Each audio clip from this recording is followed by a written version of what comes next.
Assalamualaikum warahmatullahi wabarakatuh. Perkenalkan, nama saya Safitri Wulandari Gobel. Saya selaku moderator dari kelompok 4. Sebelum memulai presentasi materi kami, saya akan memperkenalkan nama-nama anggota kelompok saya, yaitu ada Sri Rahmawati Pikoli dan Muhammad Peldi Koyo. Baik, materi pertama akan disampaikan oleh saya sendiri. Prinsip pengembangan kurikulum. Prinsip pengembangan kurikulum dibagi menjadi dua kelompok, yaitu prinsip umum dan prinsip khusus. Prinsip umum dimaknai sebagai prinsip yang harus diperhatikan untuk dimiliki oleh kurikulum sebagai totalitas dari gabungan komponen-komponen yang membangunnya. Adapun penjabaran prinsip-prinsip umum ialah sebagai berikut. Yang pertama ada prinsip relevansi. Relevansi memiliki makna sesuai atau serasi. Jika mengacu pada prinsip relevansi, setidaknya kurikulum harus memperhatikan aspek internal dan aspek eksternal. Secara internal, kurikulum memiliki relevansi antara komponen kurikulum, yaitu tujuan, bahan, strategi, organisasi, dan evaluasi. Sedangkan secara eksternal, komponen itu memiliki relevansi dengan tuntutan sains dan teknologi atau relevansi epistemologis, tuntutan dan potensi siswa atau relevansi psikologis, serta tuntutan dan kebutuhan pengembangan masyarakat atau relevansi sosiologis. Yang kedua ada prinsip fleksibilitas. Pengembangan kurikulum berupaya agar hasilnya fleksibel dan fleksibel dalam implementasinya, memungkinkan penyesuaian berdasarkan situasi dan kondisi tempat dan waktu yang selalu berkembang, serta kemampuan dan latar belakang siswa. Dalam prinsip fleksibilitas ini dimaksudkan bahwa kurikulum harus memiliki fleksibilitas, tetapi dalam implementasinya dimungkinkan untuk menyesuaikan penyesuaian berdasarkan kondisi regional, waktu, dan kemampuan serta latar belakang anak. Kurikulum ini mempersiapkan anak-anak untuk saat ini dan masa depan. Kurikulum ini tetap fleksibel di mana saja, bahkan untuk anak-anak yang memiliki latar belakang dan kemampuan yang berbeda, pengembangan kurikulum masih bisa dilakukan. Baik, materi selanjutnya akan disampaikan oleh Sri Rahmawati Pikoli. Baik, Assalamualaikum warahmatullahi wabarakatuh. Saya Sri Rahmawati akan melanjutkan materi yang telah dipaparkan oleh teman saya, yaitu Fitri Gobel. Nah, selanjutnya ada 3 prinsip umum lainnya, yaitu ada prinsip kontinuitas, yang kedua ada prinsip efisiensi, dan yang terakhir ada prinsip efektivitas. Di sini saya akan membacakan yang pertama, yaitu prinsip kontinuitas. Makna kontinuitas di sini adalah berhubungan, yaitu adanya nilai keterkaitan antara kurikulum dari berbagai tingkat pendidikan, sehingga tidak terjadi pengulangan atau disharmonisasi bahan pembelajaran yang berakibat jenuh atau membosankan baik yang mengajarkan yaitu guru maupun yang belajar yaitu peserta didik. Selain berhubungan dengan tingkat pendidikan, kurikulum juga diharuskan berhubungan dengan berbagai studi, agar antara satu studi dapat melengkapi studi lainnya. 23. Sedangkan fleksibilitas adalah kurikulum yang dikembangkan tidak kaku dan memberikan kebebasan kepada guru maupun peserta didik dalam memilih program atau bahan pembelajaran, sehingga tidak ada unsur paksaan dalam menempuh program pembelajaran. Lalu yang kedua ada prinsip efisiensi. Kurikulum yang dipakai oleh pemerintah Indonesia untuk mencapai sebuah cita-cita bangsa, yaitu mengoptimalkan kecerdasan anak-anak generasi penerus bangsa untuk memiliki akhlak mulia dan berbudi pekerti yang luhur. Efisiensi adalah salah satu prinsip yang perlu diperhatikan dalam mengembangkan kurikulum, sehingga apa yang telah direncanakan sesuai dengan tujuan yang ingin dicapai. Jika sebuah program pembelajaran dapat diadakan 1 bulan pada satu waktu dan memenuhi semua tujuan yang ditetapkan, itu bukan halangan, sehingga siswa dapat mengimplementasikan program pembelajaran lain karena upaya itu diperlukan agar dalam pengembangan kurikulum dapat memanfaatkan sumber daya pendidikan yang ada secara optimal, cermat, dan tepat sehingga hasilnya memadai. Lalu yang terakhir di sini ada prinsip efektivitas. Mengembangkan kurikulum pendidikan perlu mempertimbangkan prinsip efektivitas. Yang dimaksud dengan efektivitas di sini adalah sejauh mana rencana program pembelajaran dicapai atau diimplementasikan. Dalam prinsip ini, ada dua aspek yang perlu diperhatikan, yaitu yang pertama efektivitas mengajar guru dan efektivitas belajar siswa.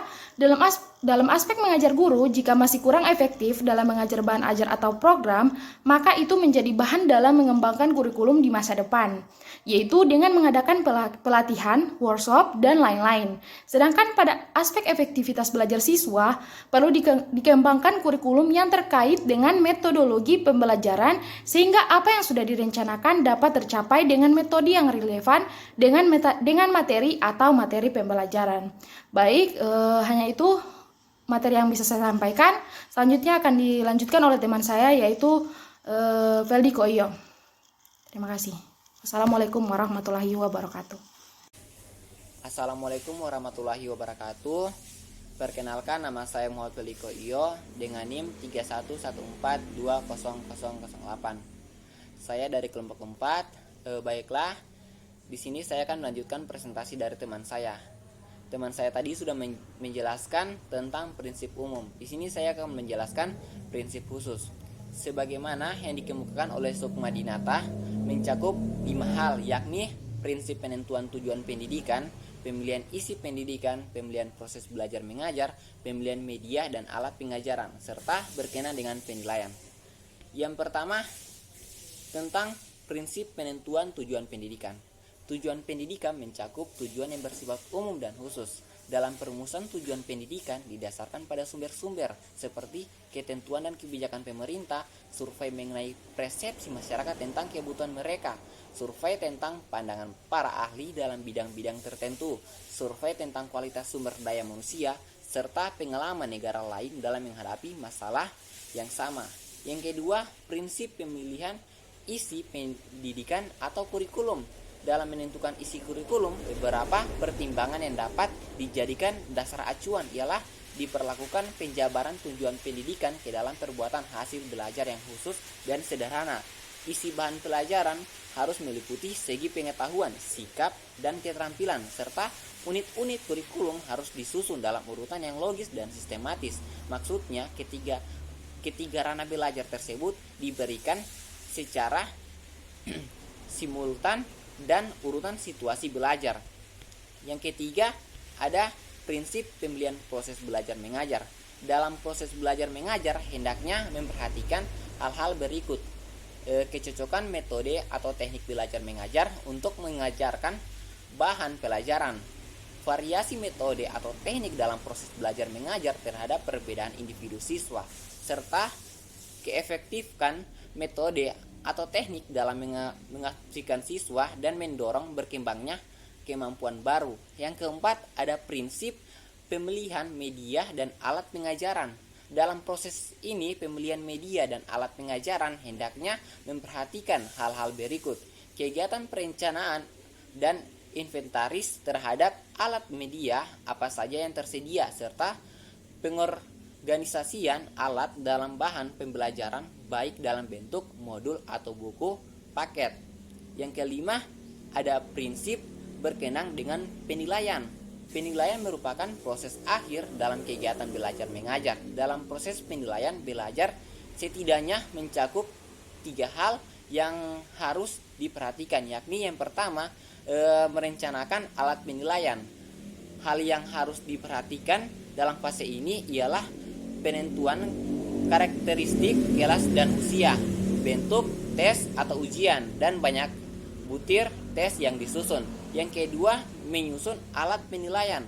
Langkah-langkah adalah dengan merumuskan tujuan pendidikan pada ranah kognitif, afektif, dan psikomotorik, mendeskripsikan dalam bentuk tingkah laku siswa yang dapat diamati, menghubungkan dengan bahan pelajaran, serta menulis butir-butir tes. Yang ketiga, mengelola hasil penilaian. Prinsip yang perlu diperhatikan ialah norma penilaian yang digunakan dalam pengelola hasil tes, serta menggunakan skor STARN.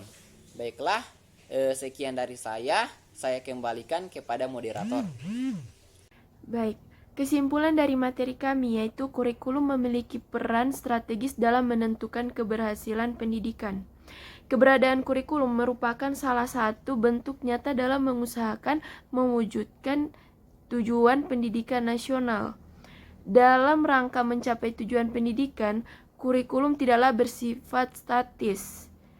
Kurikulum dapat diubah maupun dimodifikasi secara dinamis mengikuti arah perkembangan zaman dengan tanpa meninggalkan nilai-nilai luhur masyarakat. Proses mengubah dan memodifikasi ini dinamakan proses pengembangan. Pengembangan kurikulum bukanlah proses instan tanpa adanya kajian yang matang terhadapnya. Setidaknya sumber rujukan dalam mengembangkan kurikulum harus berdasar pada data empiris dan eksperimen serta cerita dan pengetahuan umum yang berkembang di masyarakat. Selain itu, pijakan dalam mengembangkan kurikulum juga perlu memperhatikan prinsip-prinsip dasar seperti prinsip relevansi, fleksibilitas, kontinuitas, efisiensi, efektivitas, dan komponen pendidikan lainnya agar tujuan pengembangan kurikulum dapat terarah dengan baik. Terima kasih atas perhatiannya. Lebih dan kurangnya saya mohon maaf. Demikian akhir presentasi saya. Semoga bermanfaat untuk kita semua. Assalamualaikum warahmatullahi wabarakatuh.